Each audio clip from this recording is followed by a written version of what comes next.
படம் ரொம்ப அருமையான ஒரு படம், ரொம்ப சூப்பரான ஒரு படம். இந்த படம் வந்து யாருக்கான படம்னா 2K கிட்ஸ்க்கான ஒரு படம். ஃபேமிலி ஆடியன்ஸ் எல்லாருக்குமே ரொம்ப பிடிக்கும்.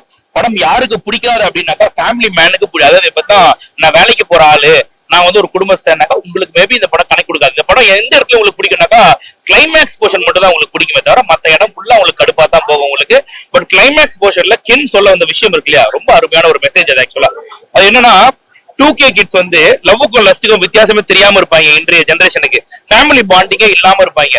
அந்த மாதிரியான ஆட்கள் பார்க்க வேண்டிய ஒரு படமா தான் எடுத்திருக்காரு. 100 2K கிட்ஸ் பார்த்தா ஒரு 10 பேர் திருந்துவான் அப்படிங்கிற மாதிரி எடுத்திருக்காங்க. ரொம்ப அருமையான ஒரு படம். இந்த படத்தை வந்து உண்மையிலே கழுவி ஊத்தணும்ன்ற பிளான்ல இருந்தேன். ஆனா கிளைமேக்ஸ் போர்ஷனை பார்த்ததுக்கு அப்புறமா என்னோட தாட் அப்படியே மாத்திருச்சு. இந்த படம் நல்ல ஒரு படம்னு சொல்ற அளவுக்கு தான் இருக்கு. சூப்பரா பண்ணிருக்காரு சார். படம் வந்து கம்ப்ளீட்டா வந்து ஸ்கூல் பசங்க அந்த ஸ்கூல் ஜேர்னியை அப்படியே காட்டுறாங்க. ஸ்கூல் ஜேர்னியை நான் இப்ப பார்த்து என்ன பண்ண போறேன் நான் யோசிச்சு பாருங்க. நீங்க எனக்கும் ஸ்கூல் போற டைம்ல எனக்கு என்ன இருக்கு யோசிச்சு பாருங்க. இந்த சமூகத்தை பத்தி ஏதாவது காமிச்சா பரவாயில்ல.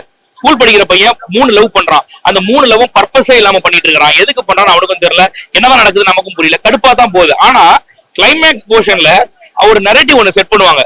உண்மையிலேயே 2K கிட்ஸ்ன்றவன் இப்படிதான்டா இருக்கிறான், இப்படி இருக்கிறவனை இப்படி மாத்தணும்டா அப்படிங்கிற மாதிரி அந்த கிளைமேக்ஸ்ல ஒரு ஹீரோயின் வருவாங்க.